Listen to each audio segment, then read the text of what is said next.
Okay, you're live.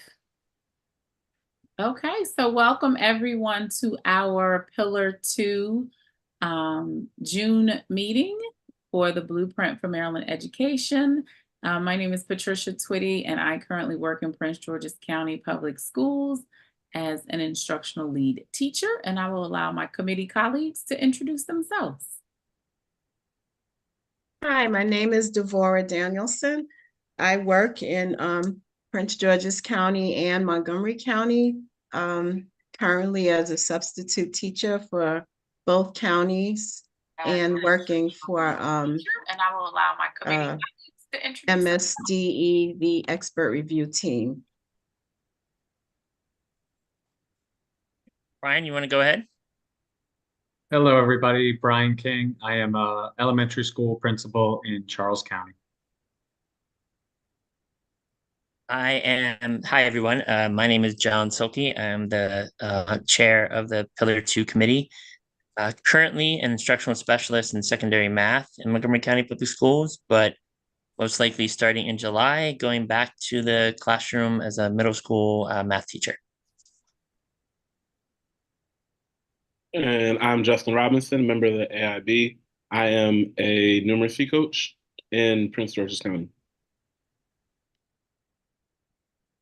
Okay, so today we kind of decided that we would take this meeting, one that we would need to finalize if we were going to meet over the summer, but really to kind of summarize the year and our thoughts.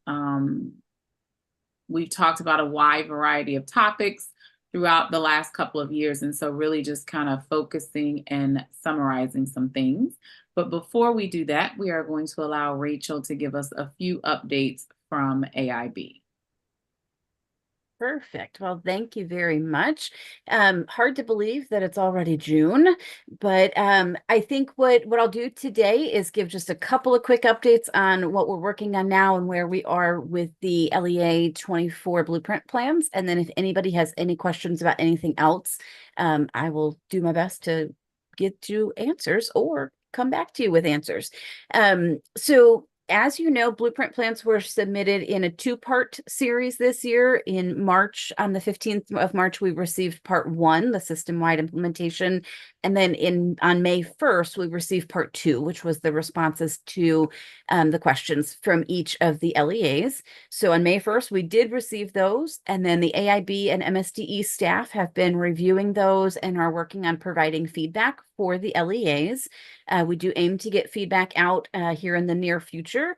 And LEAs, typically there's a process whereby they have some questions they may need to add a little more information to, or just clarify, or maybe some things missing from the response that needs to be added.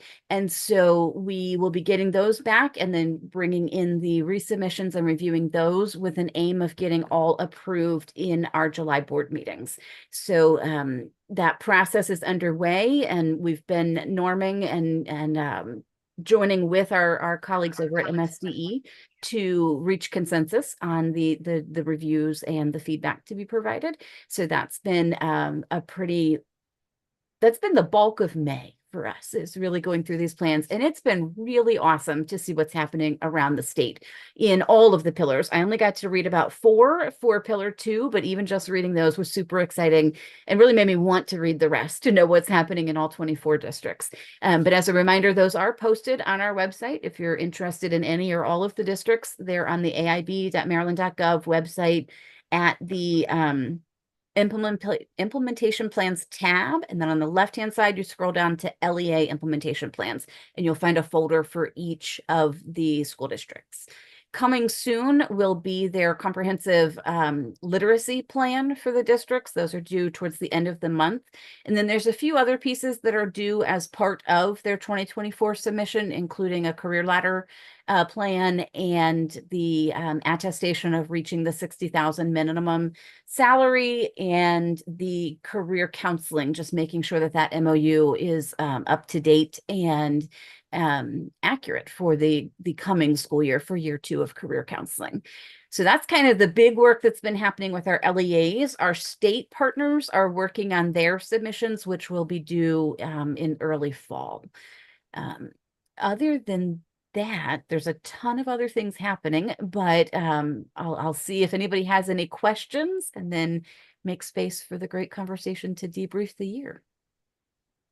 Anything I can answer for anybody, John? Yeah, Rachel. So I know that there was a recent call for, I guess, new members or those applying for the AIB. What is the status or update on that? For our actual board members? Yes, yeah, the actual Okay. board members. Absolutely. So I have not heard an update lately. So I'll reach out and find out. As of yet, I've not heard any names of replacements or who's coming and going. I haven't heard anything about that. So I will ask around and see if I can get some information. Perfect. And P.S. John, congratulations. Middle school math was my favorite teaching assignment. You're on mute. For that. Pillar 2 for Maryland Blueprints, high quality and diverse teacher and leaders. And so on the Blueprint webpage, it kind of lists an overview of the highlights of Pillar 2.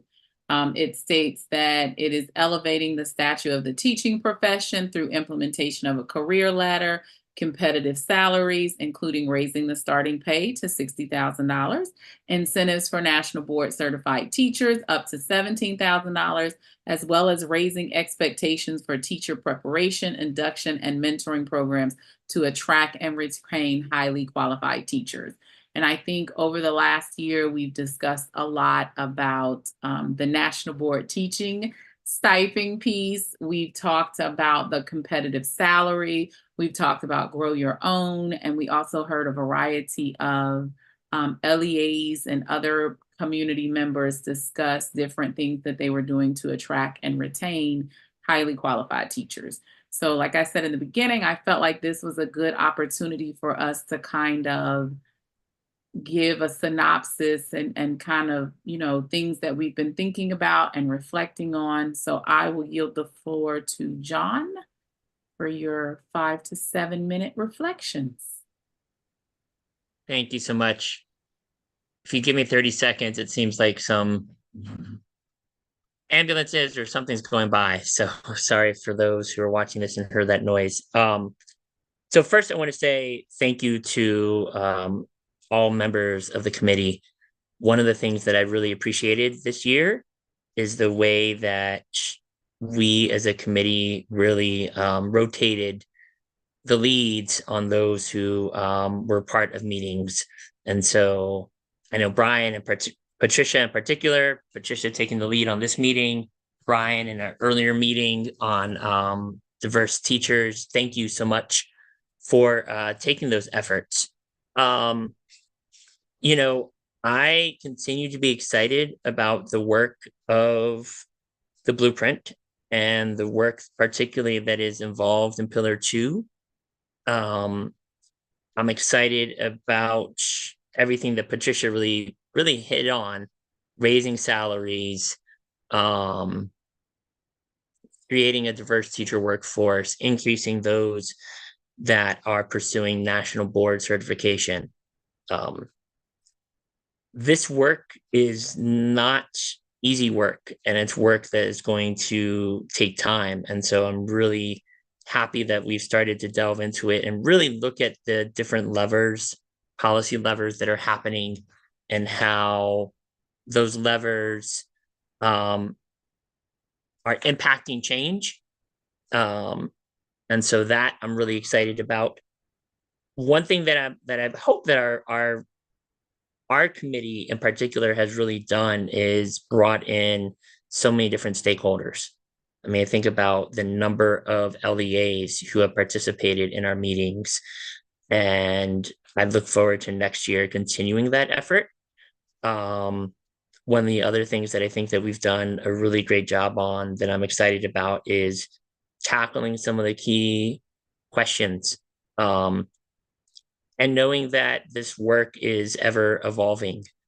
I know one of the things in one of our last meetings we talked about were the different licensure versus certification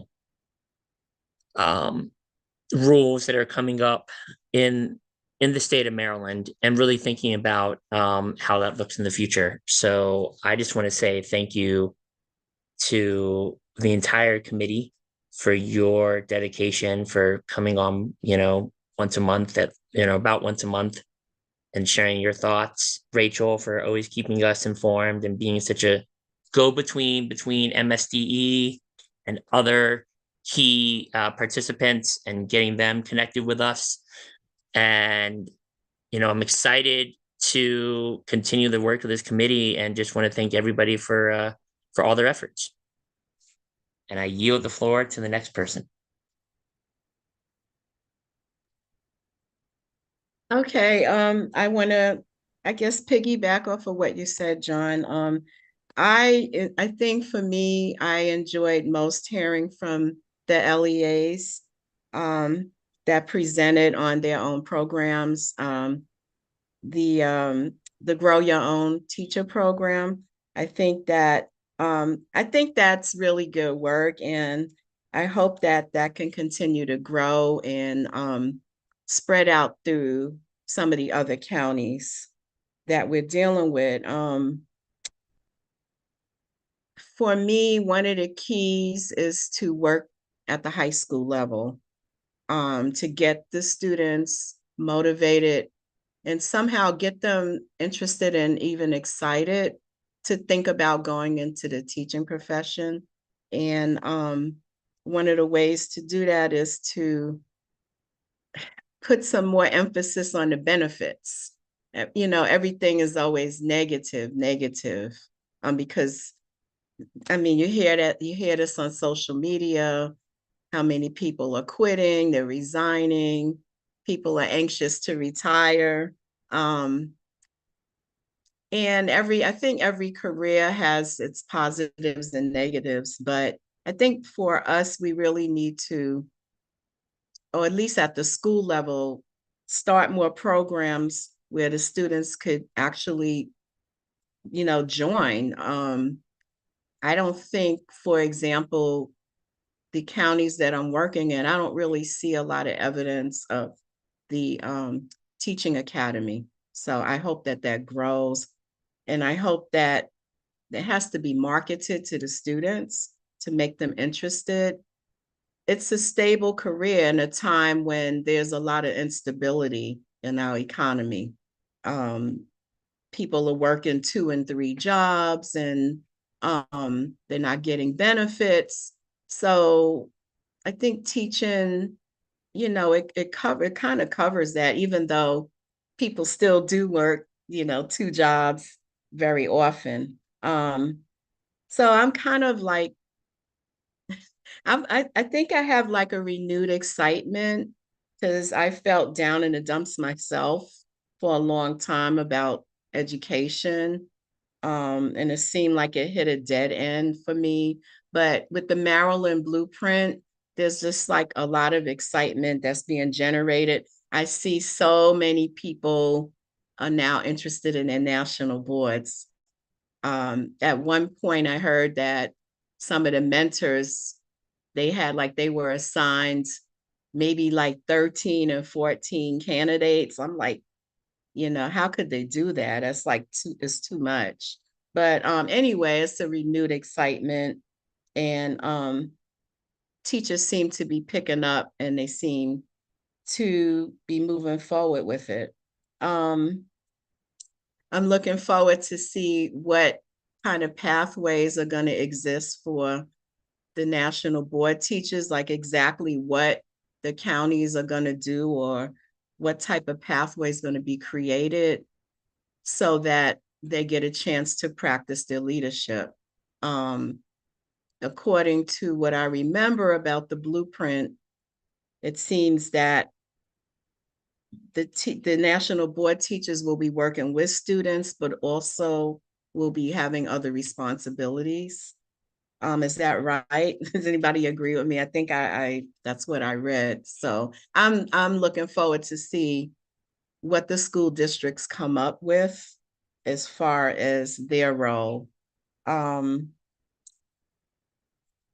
So this has been DeVore, a journey for sorry. me. Yeah. Sorry, Devorah, just wanted to add some clarification. So the idea is that moving up the career ladder, if you are national board, then you might be eligible for other roles that may have you spend not 100% of time in the classroom, but maybe 60%, 80% of the time in the classroom, and then working in other factors. And so I think that's what you're alluding to, the idea that those who are national board and earning national board, and even, I think some of the goals with the career ladder is that eventually our administrators, our assistant principals, our principals will also be national board certified as well. Yeah, so I'm looking for, I think it's going to take a lot of creativity of the people at the district levels to see what exactly they come up with. So I'm looking forward to that.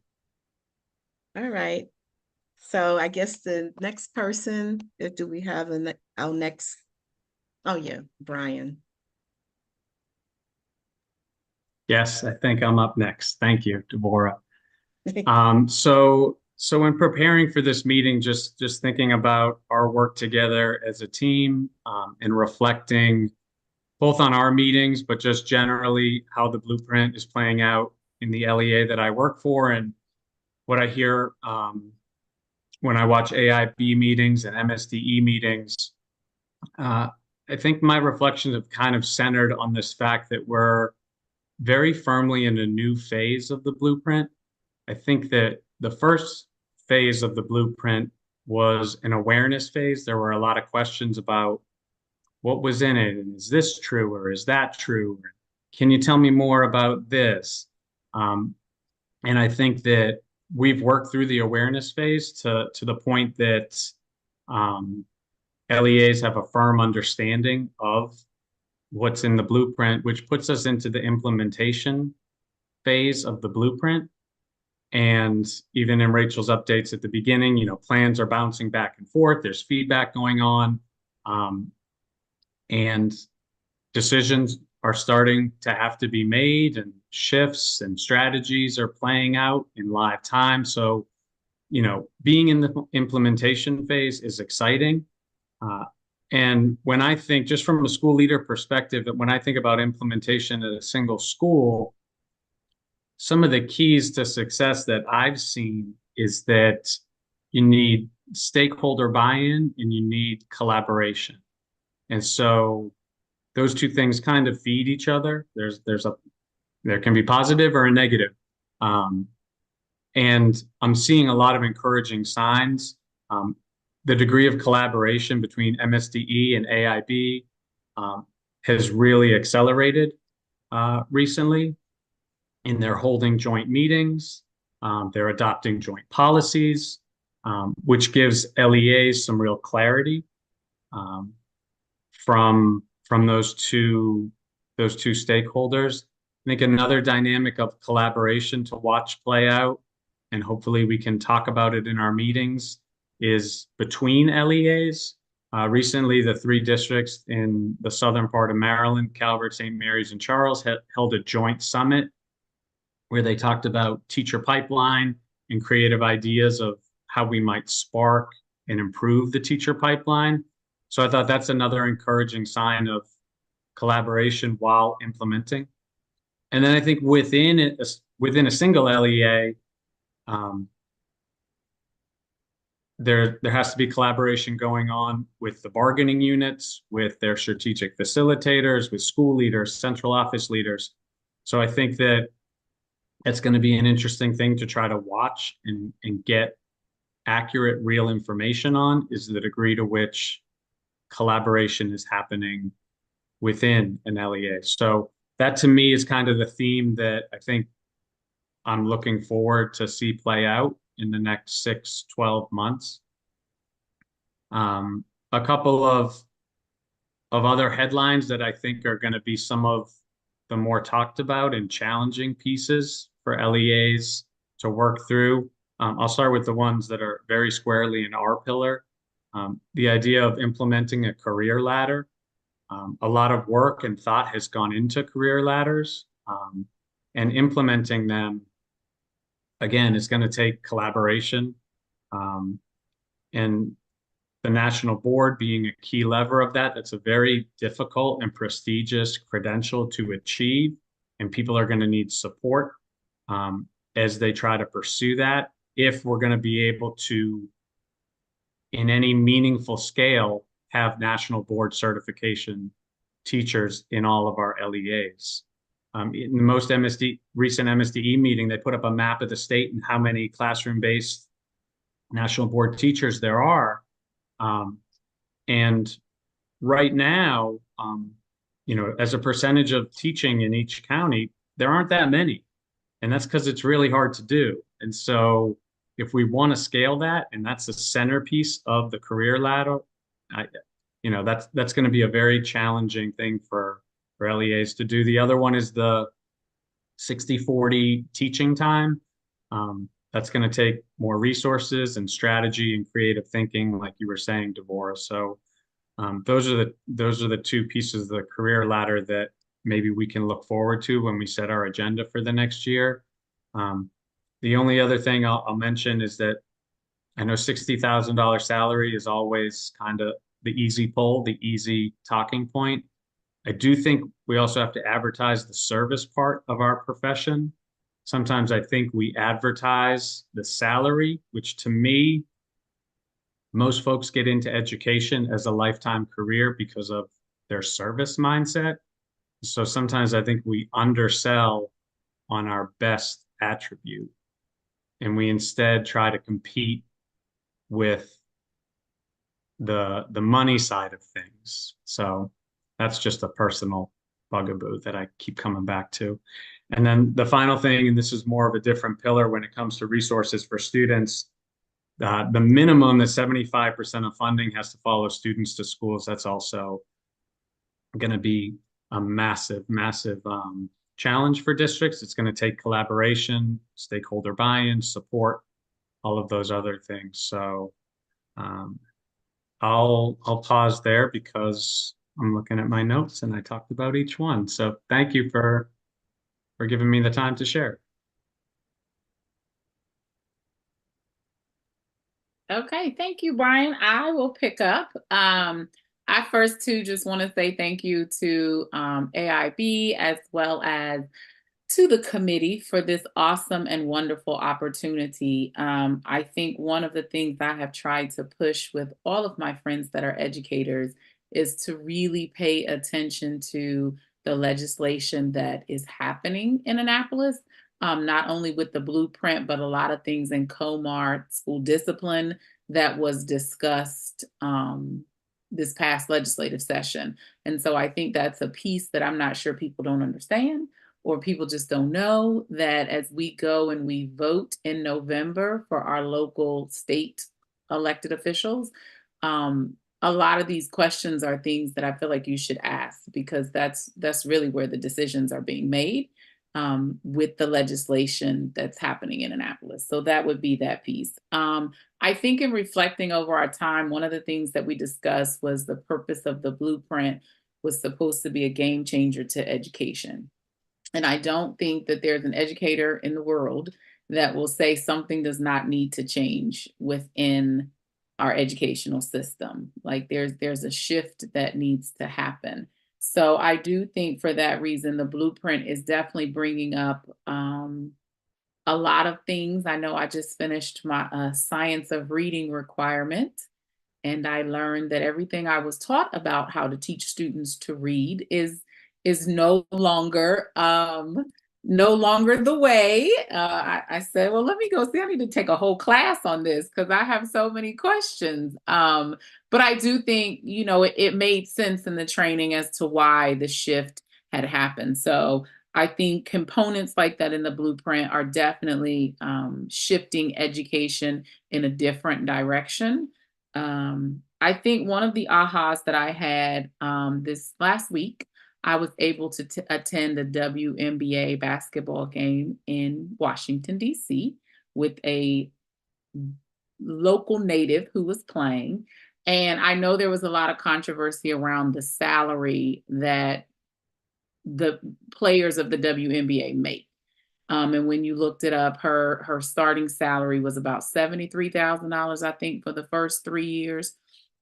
And everyone was kind of shocked. And I'm like, wow, that's not a whole lot of money. But I thought about that in terms of my own profession. And you could be a teacher and make $75,000 a year. So why is it that we don't feel as teachers in this profession that we should be held to the same standard and equivalency as other professions? And no one tells an NFL player, well, you only play 16 days out of the year, why do you make so much money? But that's something that people oftentimes say for teachers or for educators. Well, you don't even work a full year. But no one says that about athletes and other professions. So I definitely think the blueprint is raising awareness. I'm not sure that I'm sold that $60,000 is going to be an attention getter when you come here and you try to find housing and all of those other things.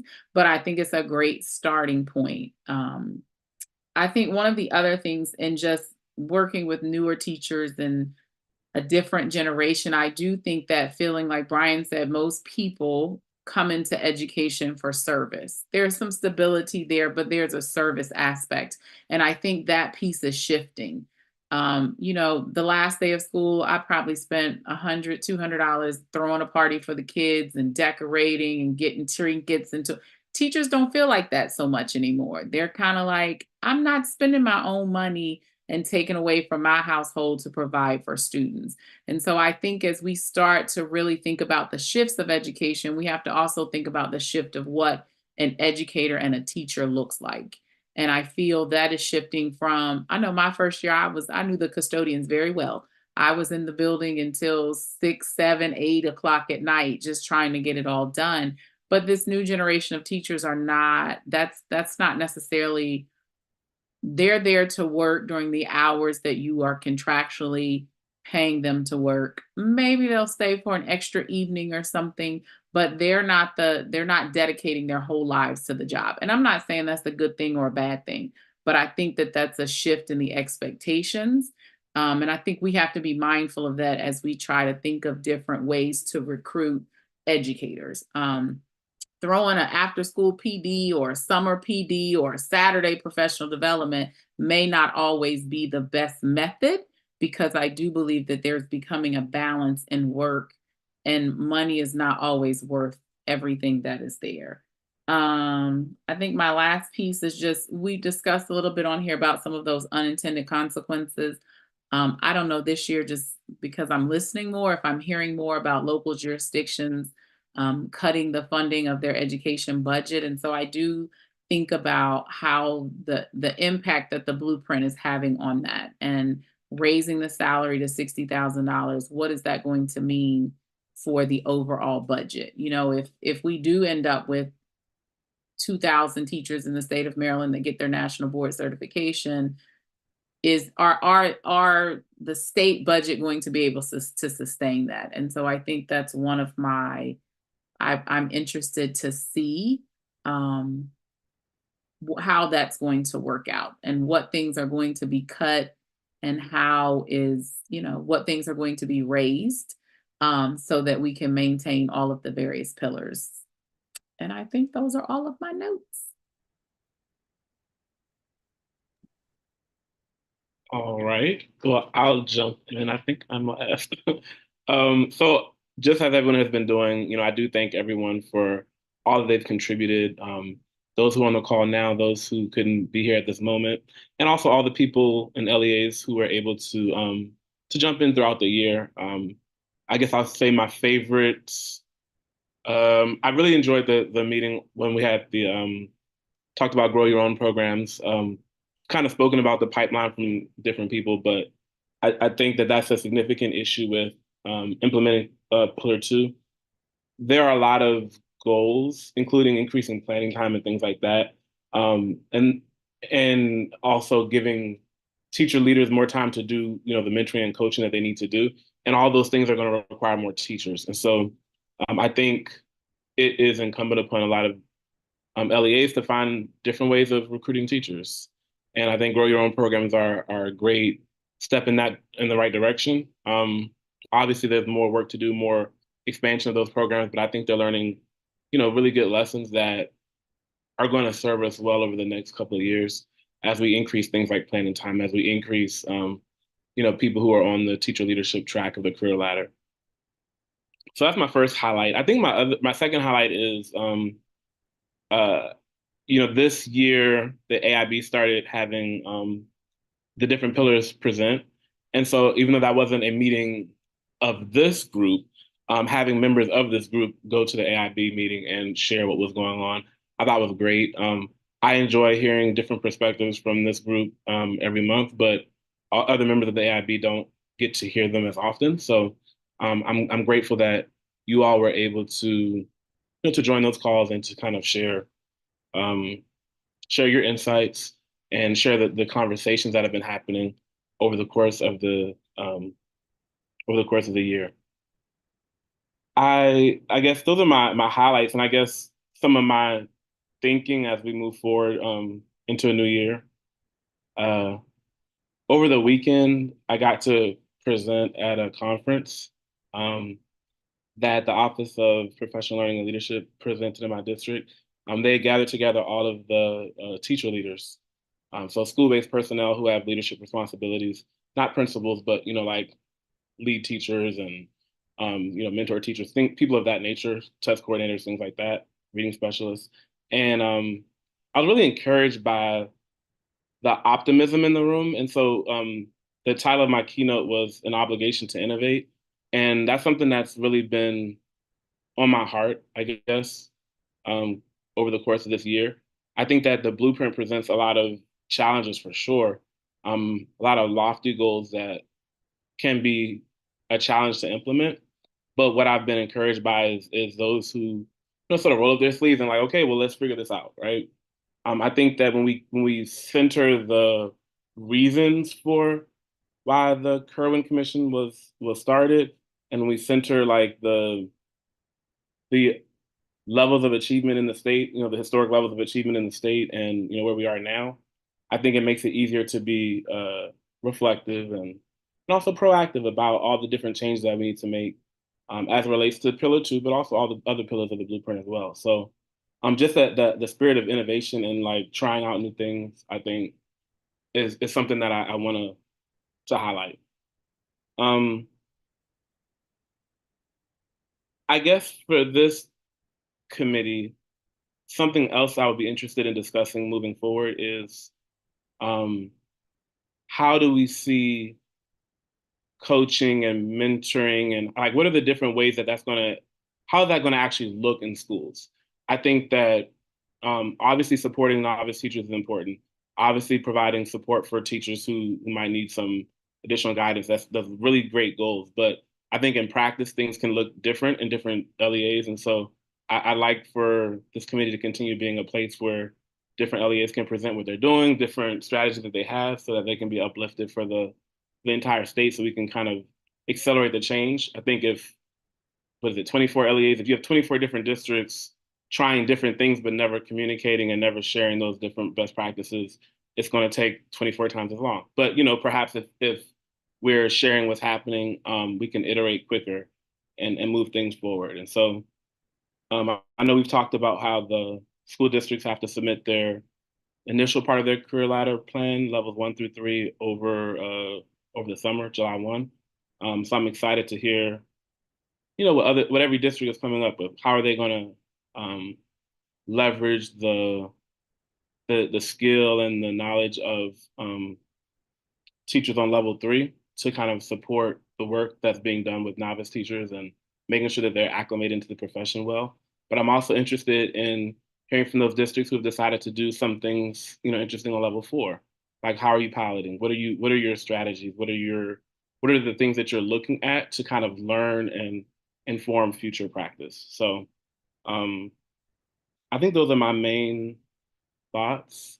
But as everyone has said, I've really enjoyed listening to the perspective of the people here on this call, but also those who've been able to share as visitors to this committee. And I see Dr. Murphy Baldwin has joined us. We were just sort of sharing our thoughts and reflections across the year. And I may have been the last person to go. So if you were inclined to share, the floor Yes, is yours. sure. Thank you. I apologize for my tardiness. It's good to see everyone. And Patricia let me know that I was up next. I was writing down my thoughts as you spoke. I do want to give a major shout out to Justin. We had a teacher leadership symposium at the University of Maryland, and had a very large crowd. And I received a lot of feedback from the educators that attended, to just say how much they appreciated your voice, how much they appreciated the opportunity. But the biggest thing that I enjoyed is they said, "Wow, I'm actually really excited now about the blueprint." And so my encouragement to the committee and this work is to really center in on what does change management look like? Like, what can we advise the board members on? Like, what are we hearing in the land? Where is the confusion? Where is the concerns? Where is the false narratives? Because in order for this thing to work, we have to get people excited about it.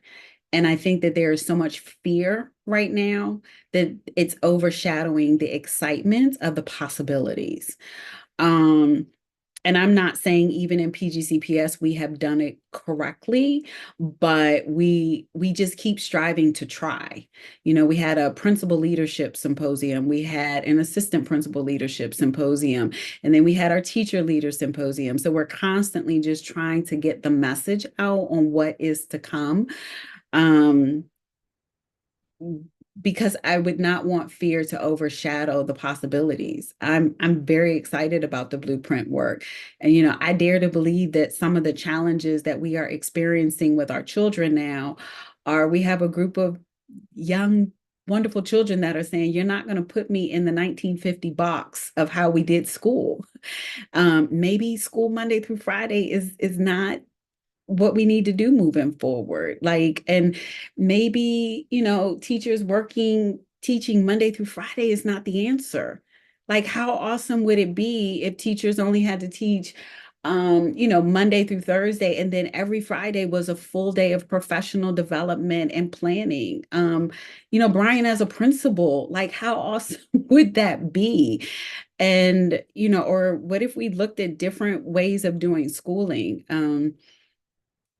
You know, if you think back, someone once said to me that I've held dear to my heart, in the last 50 years, the only thing that has not changed is education.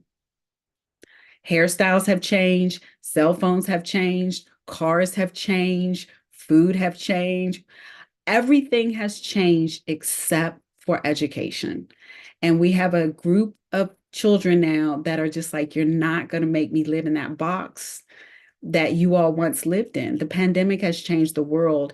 And if we don't change our structure and our systems, we're going to lose our children. But I think the blueprint is really trying to push us to think differently. And that's why it's important that we implement this correctly.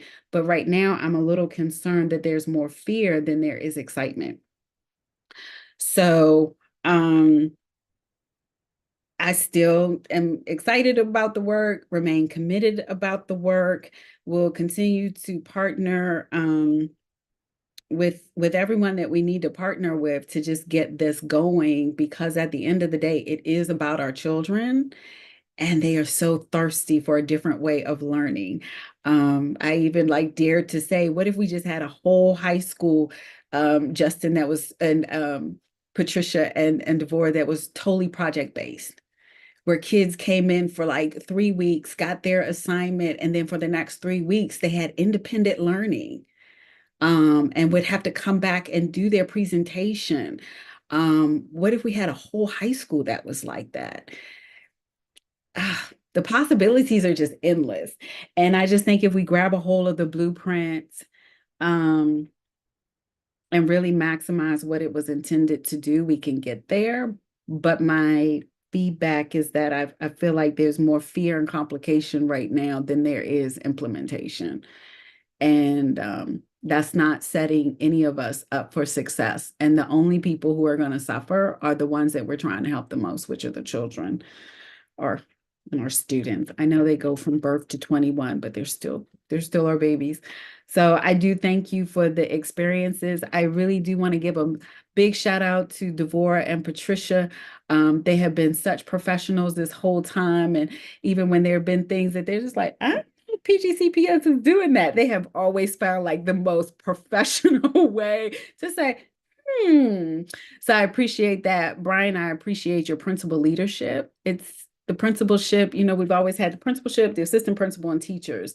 And now we're trying to level it out so that there is a larger leadership so principals can have what they've always desired, which is to be instructional leaders. What does that look like? And, I will publicly and forever say that Justin has been my constant, my partner for about 4 years now, trying to make sure that we got to this date. And believe it or not, we are at this date. So I appreciate your steadfastness. I appreciate your flexibility, and understanding everybody doesn't want to be MBCT. So what does that look like? Giving me pushback when you're like, I don't agree with you. And just overall, just setting the initial template for the success of Prince George's County Public Schools. So I applaud you and your representation of the Prince George's County Public Schools Teachers Union, Educators Union, PGCEA.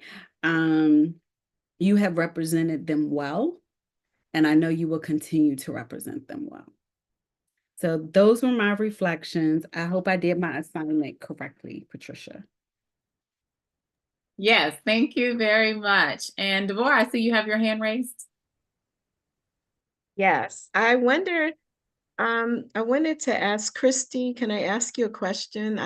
When you said there's a lot of fear around the Maryland Blueprint, can you explain that a little more? I don't understand. Sure. So I can only speak for Pillar 2, but I had the opportunity to talk with chiefs and directors in other school districts.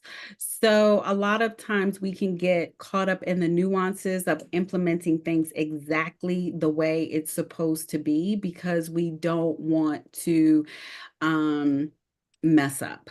So there are a lot of questions like the AIB put out an FAQ to really, I think, what was it, Rachel, probably about 3 or 4 months ago, an FAQ on all to just answer, like the AIB is constantly bombarded with, how do we do this? How do we do that? How do we do this? What if I don't do that? Well, what if I don't do this? What if we did it this way? And I just feel like the AIB is constantly having to put out FAQs to try to get people to say, implement it. just implement it. And I think even most recently, some more FAQs just came out, last week. So people are so stuck with well, do I do this? Do I not do this? Do I do that? Do I go here? Well, how long? Well, what date? Well, what time? Well, what, to the point that the AIB sent out something that's at 11:59 p.m. Turn it in. Like it's becoming so concrete. Instead of, they've given us a charge. Let's do what we do and then give it to them and let them provide us feedback. We may not have it right, but that's what they're there for. They'll come back and tell us, no, that's not what that meant. So Okay, you're welcome. And if I could add on, I think the other piece of it is, I think that's 100% right. Just implement it and see what happens. Because the reality is there's not, the AIB is not some group of 100 people who know everything about education. It's more about receiving information from the different LEAs and trying to spread that out, and giving feedback and things like that. But what I'm most interested in is what happens when an LEA thinks of something that the AIB didn't think of. What happens when an LEA comes up with something really innovative? If we are too prescriptive and say every single thing that you have to do this, that, and the third in this order, that we never get that kind of innovation. That's one of the things I was saying before. I just feel if you go all the way back to the very beginning of the blueprint, it was a commission on innovation and excellence in education, and so that innovative spirit has to remain. So we definitely want our districts to to innovate, to try different things and not accept prescription. Yeah.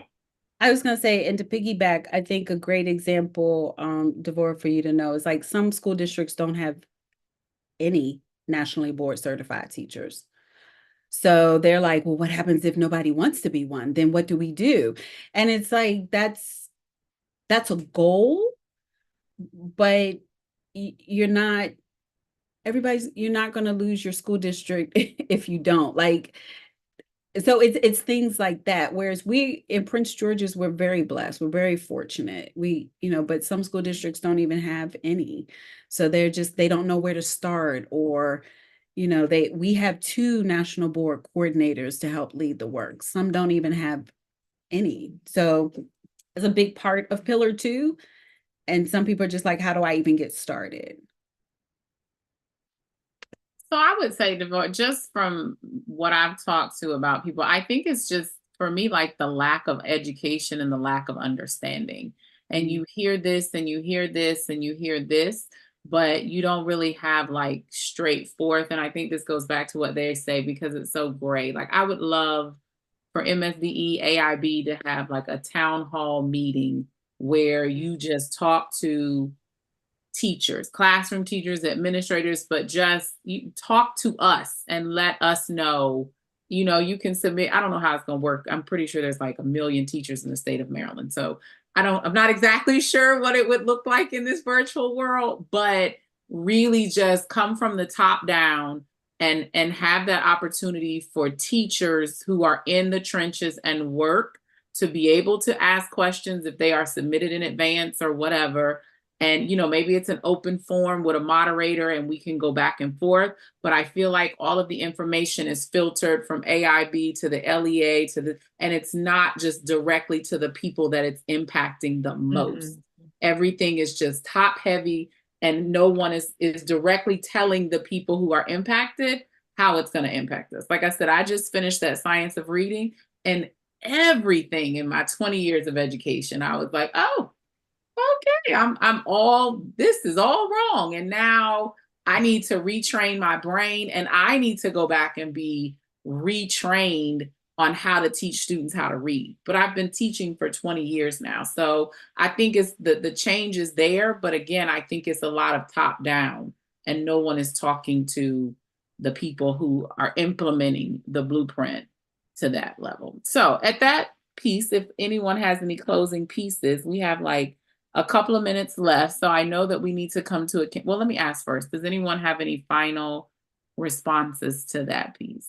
Patricia, I'll just chime in real quick to that idea. We've been talking at the AIB level about communication and everything that you're just saying right now, that, we push information out through certain given channels, but we have no way of knowing if it reaches the intended audiences.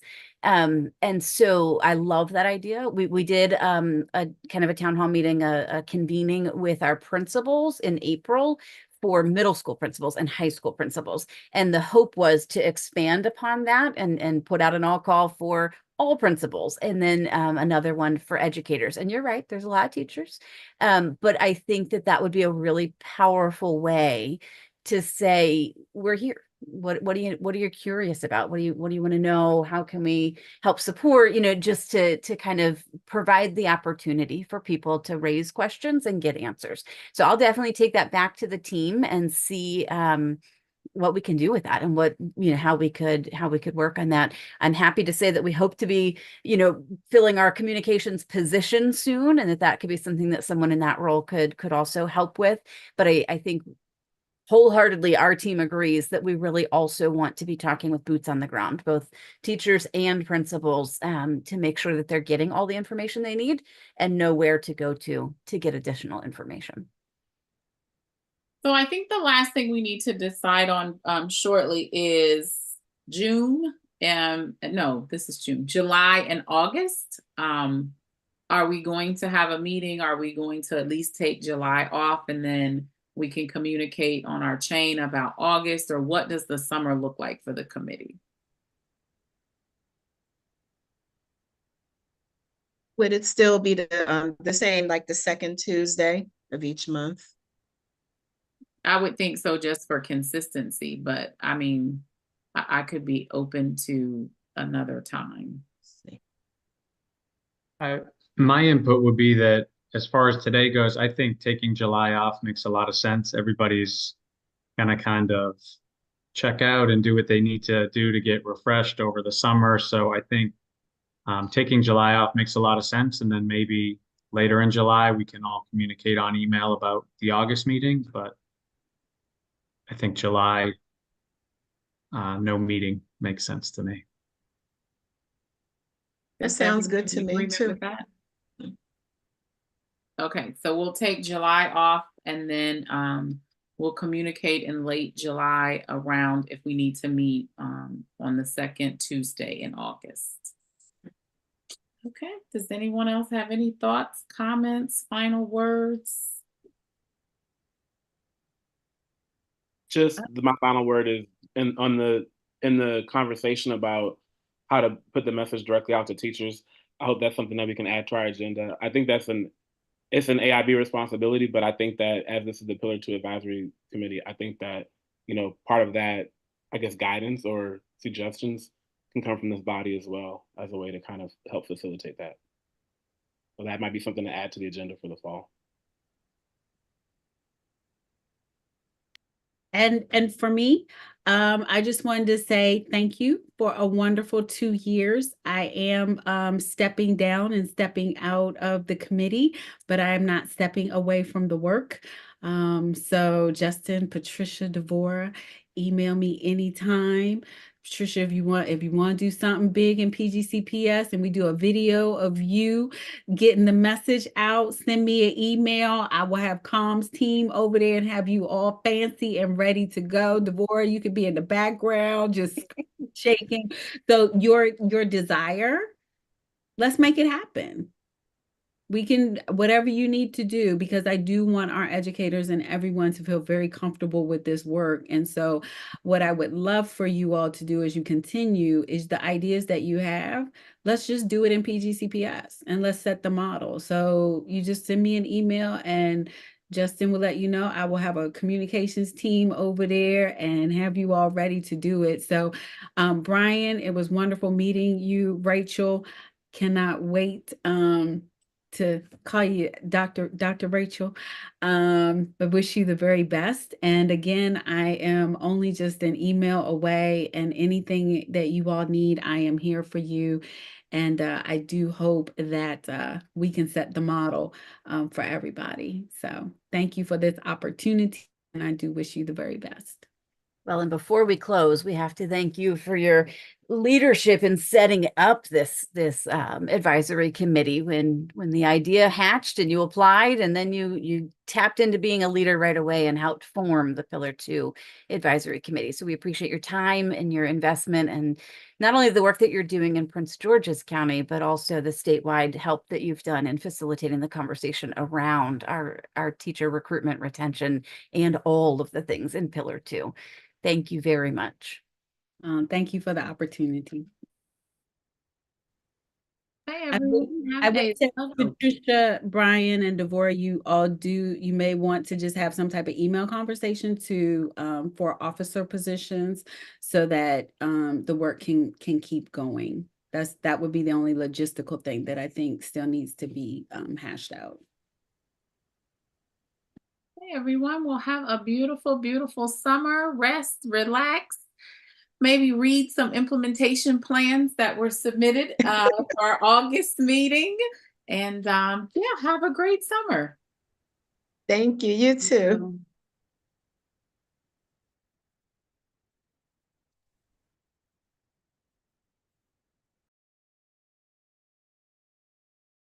All right. Thanks, Rachel.